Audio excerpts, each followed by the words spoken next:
नमो भगवते वासुदेवाय। श्री हरि आप सभी पर कृपा दृष्टि हमेशा बनाए रखे।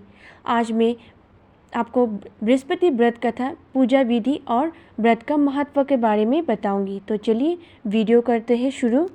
अगर आप पहली बार गुरुवार का व्रत रखने जा रहे हैं तो आपको उस गुरुवार का चयन करना चाहिए जिस दिन पुष्प नक्षत्र हो। अगर ये संभव ना हो पाए तो किसी भी मास के शुक्ल पक्ष के पहले गुरुवार से ये व्रत की शुरुआत कर सकते हैं।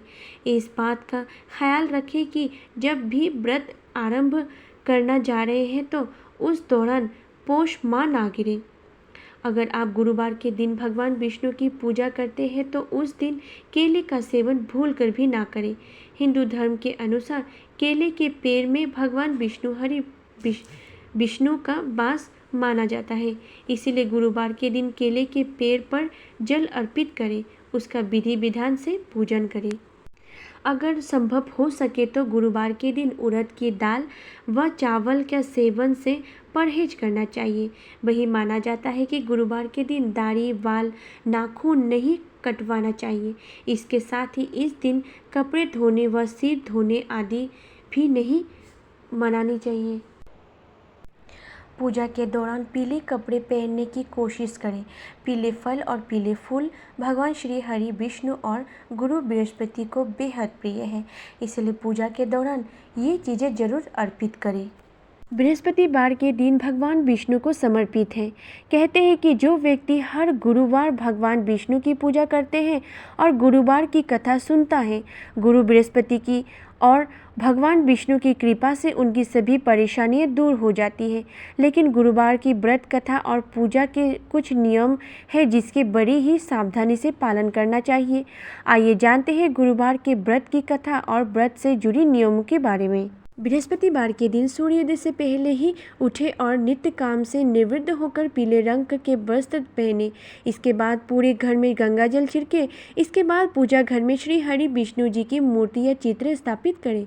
फिर पीले रंग के गंध पुष्प और अक्षत चढ़ाएं। इसके बाद चना, गुड़ और मुनक्का चढ़ाकर विधि विधान से पूजन शुरू करें।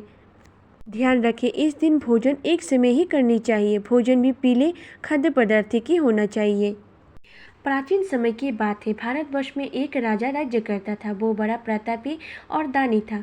वो नित्य गरीबों और ब्राह्मणों के सेवा सहायता करता था।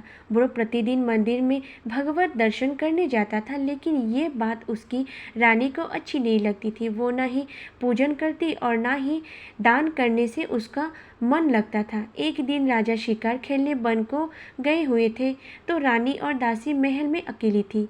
उसी समय बृहस्पति देव साधु भेष में राजा के महल में भिक्षा मांगने के लिए गए और भिक्षा मांगी तो रानी ने भिक्षा देने से मना कर दिया। रानी ने कहा कि हे साधु महाराज, मैं तो दान पुण्य से तंग आ गई हूँ। इस कार्य के लिए तो मेरे पतिदेव ही बहुत हैं। अब मैं आप ऐसा कृपा करें कि सारा धन नष्ट हो जाए तथा मैं आराम से रह सकूं। साधु ने कहा, देवी तुम तो बड़ी अजीब हो। धन और संतान से कौन दुखी होता है, इसकी तो सभी कामना करते हैं। पापी भी पुत्र और धन की इच्छा करते हैं। अगर तुम्हारे पास धन अधिक हो तो भूखे मनुष्य को भोजन करवाओ, पाँव लगवाओ, ब्राह्मणों को दान दो, कुआं, तालाब, बावड़ी, बाग बगीचे आदि का निर्माण करवाओ, मंदिर, पाठशाला, धर्मशाला बनाकर दान दो, निर्धनों की कुंवारी कन्या का विवाह करवाओ, साथ ही यज्ञ आदि कर्म करो, अपने धन को शुभ कार्य में खर्च करो। ऐसा करने से तुम्हारा नाम परलोक में सार्थक होगा एवं स्वर्ग की प्राप्ति होगी। लेकिन रानी उस पर उपदेश का कोई प्रभाव नहीं पड़ा। वो बोली, महाराज मुझे ऐसा धन की आवश्यकता ही नहीं है जिससे मैं अन्य लोगों को दान दूं, जिसको रखने और संभालने में ही मेरा सारा समय नष्ट हो जाए। आप ऐसा उपाय करें कि सारा धन नष्ट हो जाए तथा मैं आराम से रह सकूं। साधु ने उत्तर दिया, यदि तुम्हारी ऐसे ही इच्छा है तो जैसे मैं तुम्हें बताता हूँ तुम वैसे ही करना। बृहस्पतिवार के दिन गोबर से लिपना, अपने केशों को पीले मिट्टी से धोना, राजा से कहना वो बृहस्पतिवार को हजामत बनवाए, भोजन में मांस मदिरा खाना और कपड़ा धोबी के यहाँ धुलने देना। ऐसा करने से 7 बृहस्पतिवार भी आप आपका सारा धन नष्ट हो जाएगा। इतना कहकर वो साधु महाराज वहाँ से अंतर्धान हो गए। इसके बाद रानी ने वही किया जो साधु ने बताया था। 3 बृहस्पतिवार ही बीते थे कि उसका समस्त धन नष्ट हो गया और भोजन के लिए राजा रानी तरसने लगे। तथा एक दिन राजा ने रानी से कहा कि तुम यहाँ पर रहो, मैं दूसरे देश में जाकर कुछ काम धंधा ढूंढ लूँगी। यह मुझे सब लोग जानते हैं, इसलिए मैं कोई छोटा कार्य नहीं कर सकता। राजा परदेश चला गया। वहाँ जंगल को जाता और लकड़ी काट कर लाता और शहर में बेचता। इस तरह जीवन व्यतीत करने लगा। इधर राजा के बिना रानी और दासी दुखी रहने लगी। किसी दिन भोजन मिलता और किसी दिन जल पीकर ही रह जाती। एक समय जब रानी और दासिया को 7 दिन बिना भोजन के रहना पड़ा तो रानी ने अपनी दासी से कहा, हे दासी, पास ही नगर में मेरे बड़ी बहन रहती है। वो बड़ी धनवान है। तू उसके पास जा और 5 सेर बेजर लेकर आ, ताकि कुछ समय के लिए थोड़ा बहुत गुजर बसर हो जाए।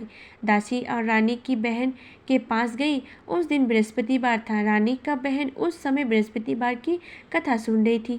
दासी ने बहन को अपने रानी का संदेश दिया, लेकिन रानी की बहन ना कोई उत्तर नहीं दिया। जब दासी को रानी की बहन से किए उत्तर नहीं मिला तो वो बहुत दुखी हुई। उसे क्रोध भी आया। दासी ने वापस आकर रानी को सारी बातें बता दी। सुनकर रानी ने कहा कि ये दासी, इसमें उसका कोई दोष नहीं है। ये सब जब बुरे दिन आते हैं तब कोई सहारा नहीं देता। अच्छे बुरे का पता विपत्ति में ही लगता है। जो ईश्वर की इच्छा होगी वही होगा। ये सब हमारे भाग्य का दोष है। ये सब कहकर रानी ने अपने भाग्य को कोसा। उधर रानी की बहन ने सोचा कि मेरी बहन की दासी आई थी, लेकिन मैं उससे नहीं बोली। इससे वो बहुत दुखी हुई होगी। कथा सुनकर और पूजन समाप्त कर अपनी बहन को घर गई और कहने लगी, हे बहन, मैं बृहस्पतिवार का व्रत कर रही थी। तुम्हारी दासी गई, लेकिन जब तक कथा होती तब तक ना उठते हैं और ना ही बोलते हैं, इसलिए मैं नहीं बोली। कहो दासी क्यों आई थी? रानी बोली, है बहन, हमारे घर अनाज नहीं है। ऐसे कहते कहते रानी को दोनों आंखें में जल भर आए। उसने दासी समेत 7 दिन तक भूखा रहने की बात भी अपनी बहन को बता दी। इसलिए मैंने दासी को तुम्हारे पास 5 सेर बेजर लेने के लिए भेजा था। रानी की बहन बोली, बहन देखो, बृहस्पति देव सबकी मनोकामना पूर्ण करती है। देखो, शायद तुम्हारे घर में अनाज रखा हो।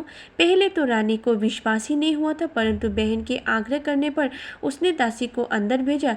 दासी घर के अंदर गई तो वहाँ पर उसे एक घड़ा बेजर से भरा मिल गया था।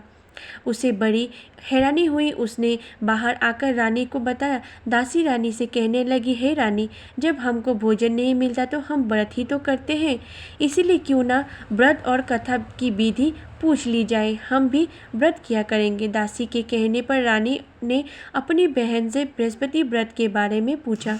उसकी बहन ने बताया, बृहस्पति व्रत में चने की दाल और गुड़ मुनक्का से विष्णु भगवान का केले के वृक्ष में जड़ में पूजन करे तथा दीपक जलवाए और कथा सुने। उस दिन एक ही समय भोजन करें।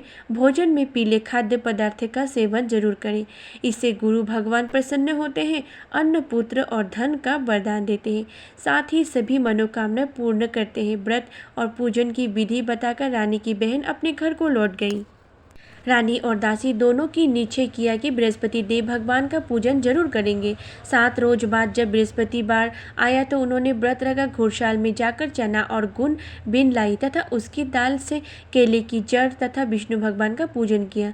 अब पीला भोजन कहाँ से आए? दोनों बड़ी दुखी हुई, परंतु उन्होंने व्रत किया था, इसीलिए बृहस्पति देव भगवान प्रसन्न थे। एक साधारण व्यक्ति के रूप में वे 2 थाली में पीला भोजन लेकर आए और दासी को देकर बोले, हे दासी, ये भोजन तुम्हारे और तुम्हारे रानी के लिए है, इसे तुम दोनों ग्रहण करना। दासी भोजन पाकर बहुत प्रसन्न हुई। उसने रानी से कहा, चलो रानी, जो भोजन कर ले। परंतु रानी को भोजन आने के बारे में कुछ भी मालूम नहीं था, इसलिए उसने कहा कि जा, तू ही भोजन कर ले, क्यों तू व्यर्थ में हमारी हंसी उड़ाती है। तब दासी ने कहा, एक व्यक्ति भोजन दे गया है। तब रानी ने कहा, वो व्यक्ति तेरे ही लिए भोजन दे गया है, जा तू ही कर भोजन। तब दासी ने कहा, वो व्यक्ति हम दोनों के लिए 2 थाली में सुंदर पीला भोजन दे गया है, इसलिए मैं और आप दोनों ही साथ साथ भोजन करेंगे। ये सुनकर रानी बहुत प्रसन्न हुई और दोनों ने गुरु भगवान को नमस्कार कर भोजन किया। उसके बाद से वे प्रत्येक बृहस्पतिवार गुरु भगवान का व्रत और पूजन करने लगी। बृहस्पति भगवान की कृपा से उनके पास धन हो गया, लेकिन रानी फिर पहले की तरह आलस्य करने लगी। तब दासी बोली, देखो रानी, तुम पहले भी इस प्रकार आलस्य करती थी, तुम्हें धन को रखने में कष्ट होता था, इस कारण सभी धन नष्ट हो गया। अब गुरु भगवान की कृपा से धन मिला तो फिर तुम्हें आलस्य होता है। बड़ी मुसीबतों के बाद हमने ये धन पाया है, इसीलिए हमें दान पुण्य करना चाहिए। अब तुम भूखे मनुष्य को भोजन करवाओ, पाँव लगवाओ, ब्राह्मणों को दान दो, कुआं तालाब बावड़ी का बाग बगीचा आदि का निर्माण करवाओ, मंदिर पाठशाला और धर्मशाला बनवा कर दान दो, निर्धनों की कुंवारी कन्याओं का विवाह करवाओ, साथ ही यज्ञ आदि कर्मों करो, अपनी धन को शुभ कार्य में खर्च करो, जिससे तुम्हारा कुल यश बढ़े और स्वर्ग की प्राप्ति हो, प्रीतर प्रसन्न हो। दासी की बात मानकर रानी शुभ कर्म करने लगी, उसका यश फेरने लगा। एक दिन रानी और दासी आपस में विचार करने लगी कि ना जाने राजा किस देश में होगा, उनकी कोई खोज खबर भी नहीं है। उन्होंने श्रद्धापूर्वक बृहस्पति भगवान से प्रार्थना की है कि राजा जहाँ कहीं भी हो शीघ्र वापस आ जाए। उसी रात्रि में बृहस्पति देव ने राजा से स्वप्न में कहा कि हे राजा, उठ, तेरी रानी तुझको याद कर रही है, अपने देश को लौट जा। राजा प्रातःकाल उठा और जंगल से लकड़ी काटने के लिए जंगल में चल पड़ा। जंगल से गुजरते हुए विचार करने लगा कि ना जाने कौन सी गलती से उसे कितने दुख भोगने पड़े। राजपथ छोड़ जंगल में आकर में रहना पड़ा। जंगल से लकड़ी काटकर शहर में बेचकर गुजारा करना पड़ा और अपने देश को याद करके व्याकुल होने लगा। उसी समय राजा के पास बृहस्पति देव साधु के वश में आकर बोले, हे लकड़हारे, तुम इस सुनसान जंगल में किस चिंता में डूबे हो, मुझे बतलाओ। ये सुन राजा के नेत्र में जल भर आए। साधु की वंदना कर राजा की अपनी संपूर्ण कहानी सुना दी। महात्मा दयालु होते हैं। वे राजा से बोले, हे राजा, तुम्हारी पत्नी ने बृहस्पति देव के प्रति अपराध किया था, जिसके कारण तुम्हारी ये दशा हुई। अब तुम चिंता मत करो, भगवान तुम्हें पहले से अधिक धन देंगे। देखो, तुम्हारी पत्नी ने बृहस्पति का व्रत शुरू कर दिया है। अब तुम भी बृहस्पतिवार व्रत में चने के दाल, गुड़ और मुनक्का से विष्णु भगवान का केले का वृक्ष में जड़ में पूजन करो तथा दीपक जलाकर कथा सुनो। उस दिन एक ही समय भोजन करना, लेकिन भोजन में पीला खाद्य पदार्थ का सेवन जरूर करना। भगवान तुम्हारी सब मनोकामना पूर्ण करेंगे। साधु की बात सुनकर राजा बोले, हे प्रभु, लकड़ी बेचकर तो इतना भी पैसा नहीं मिलता जिससे भोजन के उपरंत कुछ बचा सकूं। मैंने रात्रि में अपनी रानी को व्याकुल देखा है। मेरे पास कोई साधन नहीं जिससे उसका समाचार जान सकूं। फिर मैं कौन सी कहानी कहूँ यह भी मुझको मालूम नहीं। साधु ने कहा, हे राजा, मन में बृहस्पति भगवान के पूजन व्रत का निश्चय करो, वे स्वयं तुम्हारे लिए कोई राह बना देंगे। बृहस्पतिवार के दिन तुम रोजाना की तरह लकड़ियाँ लेकर शहर में जाना। तुम्हें रोज से दुगना धन मिलेगा, जिससे तुम थाली भली भांति भोजन कर लोगे तथा बृहस्पति देव की पूजा सामान भी आ जाएगा। राजा ने ऐसे ही किया और उसको मनोवांछित फल की प्राप्ति हो गई। इतना कहकर साधु अंतर्धान हो गए। धीरे धीरे समय व्यतीत होने पर फिर वही बृहस्पतिवार का दिन आया। लकड़हारा जंगल से लकड़ी काट कर किसी शहर में बेचने गया। उसे उस दिन और दिनों से अधिक पैसा मिला। राजा ने चना, गुड़ आदि लाकर गुरुवार का व्रत किया। उस दिन से उसके सभी क्लेश दूर हो गए। परंतु जब दोबारा गुरुवार के दिन आया तो वो बृहस्पतिवार का व्रत ही करना भूल गया। इस कारण बृहस्पति भगवान नाराज हो गए। उस दिन उस नगर के राजा ने विशाल यज्ञ का आयोजन किया था तथा वे ये घोषणा करवा दी कि कोई मनुष्य अपने घर में भोजन न बनवाए, न आग जलवाए, समस्त जनता मेरे यहाँ भोजन करने आवे। इस आज्ञा को जो नहीं मानेगा उसको फांसी की सजा दी जाएगी। इस तरह की घोषणा संपूर्ण नगर में करवा दी गई।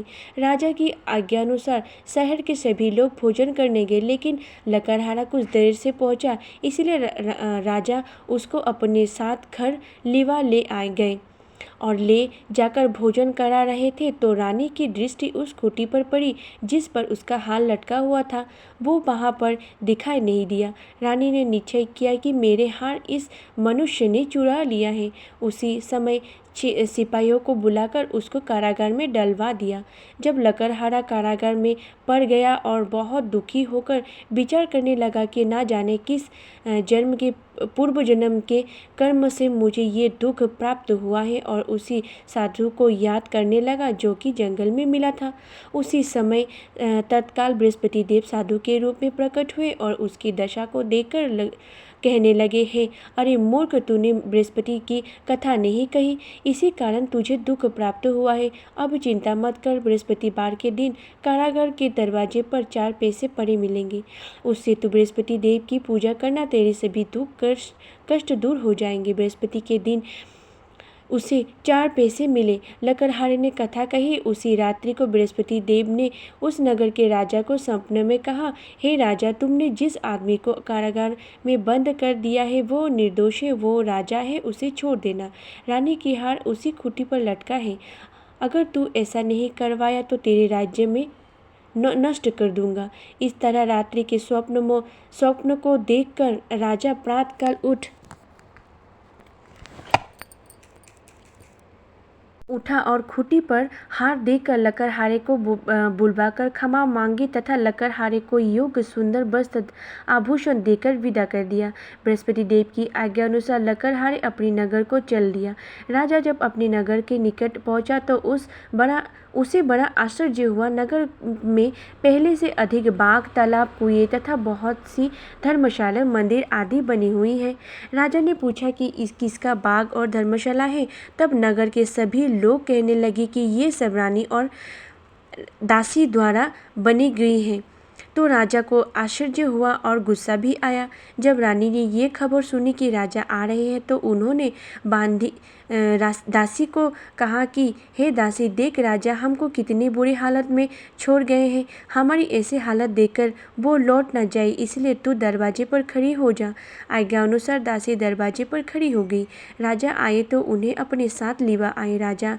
तब राजा ने क्रोध करके अपने रानी से पूछा कि ये धन तुम्हें कैसे प्राप्त हुआ है। तब उन्होंने कहा, हमें ये धन बृहस्पति देव के इस व्रत के प्रभाव से प्राप्त हुआ है। राजा ने निश्चय किया कि 7 रोज बाद तो सभी बृहस्पति देव का पूजन करते हैं, परंतु मैं प्रतिदिन 3 बार कहानी तथा रोज व्रत किया करूँगी। अब हर समय राजा के दुपट्टे में चने की दाल बंधी रहती है तथा वे 3 बार कहानी कहता है।